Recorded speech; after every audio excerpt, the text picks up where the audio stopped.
Thank you.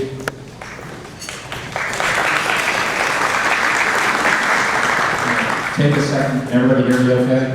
Yes. Probably can hear me better. We'll go this route and see if that works. I want to thank everybody for having me. Hopefully we'll have some stimulating discussion this morning in some time. I do want to warn you that if you looked at the slides or printed them out, they'll be partly useless to you because the presentation is done through a bunch of interactive hyperlinks. And so the slides don't flow in the direction that the presentation does. So I suggest you keep them put away and pay attention. Imagine that. So we're going to talk about discovering and disseminating CME as a value center. And I think this is a really key topic for all of us to keep in mind. I have no relevant financial interest to disclose related to this. And we're going to focus on some issues that circle around these keywords and core competencies, and the objectives that were posted prior to today will stay as the objectives. I always like to start with low tech. Don't have to pay for a ARS. You can do it by hand or by color card. So this is getting at, do you know who in your chain of command really is making decisions? And who really is the leader? And they're not always who you might think they are, so you do have to think this through. So the first question I ask you to think about is, does your dean or CEO or whoever is at the very top of your organizational construct, do they even know CME exists? Or are you, like at least in some academic centers, sitting in the basement far away and they're not even sure you're there? So think about that one a second. Do you know who you report to? Do you report to your dean, CEO side? Or is your report up through your CFO side, your financial side? All of those exist, and all of those are going to be important when we get to the second half of this, which is disseminating the message. So a little bit true in determining the value, but it's also very important in dissemination. Why? It's like writing a business plan. What you tell a bank you're going to do, even though the concept is the same, is very different than if you go to an angel or a venture capital. And so you might need 3 different business plans for the same business. So a bank wants to know you're going to be in business 20, 40 years from now. And they want to invest in order to keep you there. The venture capital cares that you're in business over the next 3 to 5 years so they can turn a profit now and might move it on to a different organization that might fund you, or you might become self-funded in Series B or Series C funding. The same issue pertains here. Who you're making the case to for value will be very important as to how you determine value. So that also gets at who's driving the bus. And it isn't always the person that you think it is. There are many institutions or organizations in which the CEO really is the decision maker. There are many others in which it is the CFO, and there are some in which it's a team of people who will decide. Again, this becomes important in how you're going to determine value and who you and who you're making your case to. So let's just spend a second. I do want you to raise your hands on this one. If you just got a $50,000 grant for research in CME, would whoever that person is in your organization, would they even know? Raise your hand. Yes? They would know? It's popping up. It's like popcorn. Let's go. They don't care? How about that one? Anybody think that their leadership wouldn't care if they got a grant or not? So just raise your hand. Maybe who's in here with you? They would roll over dead? No takers, huh?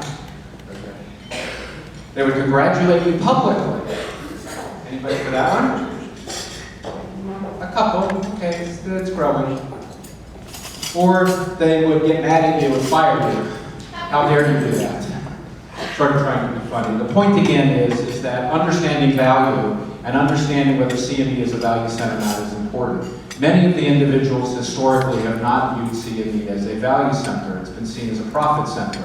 So doing things that are educationally based, tied to grants and other mechanisms don't make a lot of sense to some of the individuals that look at CME if they see it purely as a profit center. Gotta wait a second, this slide for some reason sticks.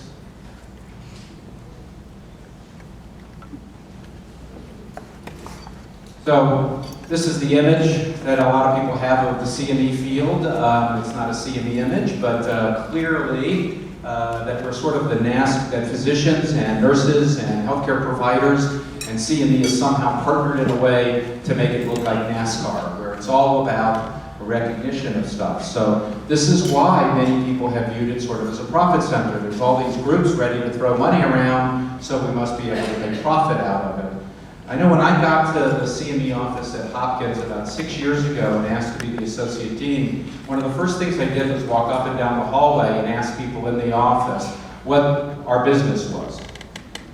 And the people in accounting said it was, accounting. It was about money. It was about profit, but mostly about making sure that somehow the accounting was done right. And there were people who thought we were in the meeting business or the travel business or the membership business. There was only one person who actually said to me, we're in the education business. And right, you have to know what business you're in order to understand what your real value is. So let's back up a second and make sure we're speaking the same language together today, okay? So what is a profit center versus a value center? So as you'll see, a profit center really looks at revenue and expense and profitability. And somebody is setting a target for you. You should have a margin of positivity of 5%, 7%, 20%, whatever it might be, but it's predetermined. Technically, you are in charge of all aspects of revenue and expense. You determine everything about your price point, your contracts, and what your expenses are going to be for both the R and the E side of this. To be held accountable as a profit center has its issues again, because your target is to meet or exceed that profitability target, okay? There's also things called cost centers, and a value center is one of those, and that's where some of the danger, you might say, exists in a value center, because whenever things get tight in a business, the first thing to do is it's hard to generate new revenue immediately. It's easy to address expense. And so cost centers are seen as expense centers, so immediately what can we do to hack at our expense centers? So although I'm telling you want to be a value center, I have to admit to you that there is some business logic, some danger in that process, but I think the value far outweighs the danger. Profit centers are profit seeking. If a margin is required, then you get into signing contracts that you may argue are good contracts and are appropriate contracts, but in fact you may be driven by subconscious bias, knowing that you have to get to that margin. And so you may partner with people that are not the best partners, you may produce education that is not the best education, and you might do exactly what we're concerned about in terms of creating a process for you as a central office or organization that actually embeds subconscious bias, undue influence in the process of what you do. So this is a danger that I think far exceeds this. Remember, value centers can make profit. Nobody said you can't make a profit because you're a value center. It's just that there are additional values that you bring to the table that are not normally measured in dollars and cents. So in a professional society, it might be membership satisfaction or membership recruitment related to a CME activity, either at an annual meeting or other products and activities that you put together that are CME oriented, that allows you to bring value to the table that a pure R&E measurement may not capture. That's an example of one. Okay? So that value definition comes out of actually the economics background, surprising since it's not a straight R&E. And even the economists argue that it is the worth of all benefits and rights arising from ownership. It refers to this intrinsic value, these other things that may not be measurable or may be measurable, but not normally attributed to what you do. And we'll talk about some of those today as we try to think about this issue. So really doing this is a two-step process, and you always want to benchmark when possible. And I've already gone over why you have to know who your audience is and who the decision maker is, so I won't repeat that for you. I like to divide this intellectually into thinking about value at the macro level and then the micro level. You don't have to take this approach, but I think that this allows us to think about it in a way that again sort of scaffolds our decision making about what's the story we're trying to paint, and basically it ties us to the audience we're going to be presenting to. So the end is really here, and that is, so what is CME? Well, in my book, CME is a strategic and tactical asset tied intimately to the mission. And it's a strategic and tactical lever to accomplish that mission. Okay? It's continuing ed. You're not going to move the target of healthcare without education. If people don't know what their performance was before, educating them about that. If they don't know what the norm or expected the gap is to where you're going, and if they don't know how you're going to measure whether you get there or not, and I'm not talking only about some of the ridiculousness that's happened with quality indicators in this country, but if you're not really focused at this process of understanding that you will not move educated people to perform differently without education as the primary step. You cannot move educated people to perform differently. You can punish them and see if they do it different, but are they going to really have learned anything to do it differently? In fact, at the risk of getting a few people in the audience angry, the sole focus and outcome is a problem. Okay? We can make a computer get the outcome. It may not have learned how to do it so it can apply it and adjust as an adaptable organism to the next environment it hits. So in fact, we have to make sure that we use CME, continuing ed, as this force for improvement in what we do. And I would argue that's true whether you're talking research, being a teacher, being an administrator, or being at the bedside. So in my book, all interventions start with education, and thus CME is indispensable to all of our organizations and to healthcare. In fact, you may know I've pinned a short little editorial once that said CME is how we'll make healthcare reform work. CME is the cure for healthcare. We can solve these issues by working together in an educational venue. So I have to start by challenging you, and I'm going to ask you to spend about 30 seconds just thinking to yourself, if CME could be this important, has your organization realized full value from your CME CPD office? Just think to yourself for about 30 seconds. Have you and your organization realized full value?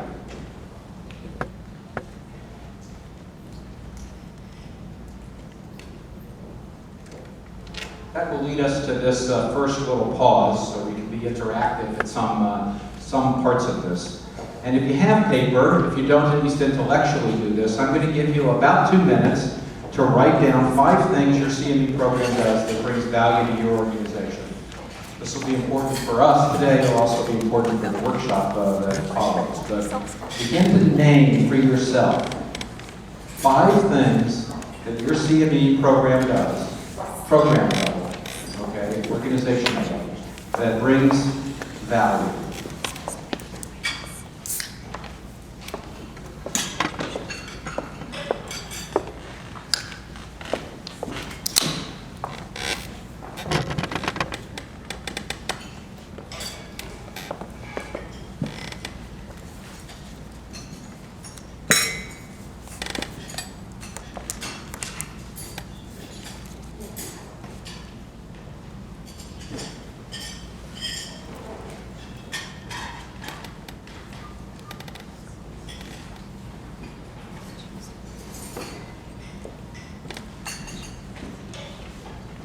I'm going to move to the second exercise here. Now you're sitting at tables. So what I want you to do is talk to the folks at your table for, again, 2-3 minutes. And try to think about,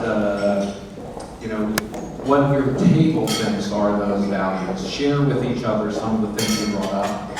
Help educate each other. And maybe argue over whether you think one of those is really a value or not. Okay? So now you have 2 or 3 minutes to work at your table in small group. Or in a large group at some point.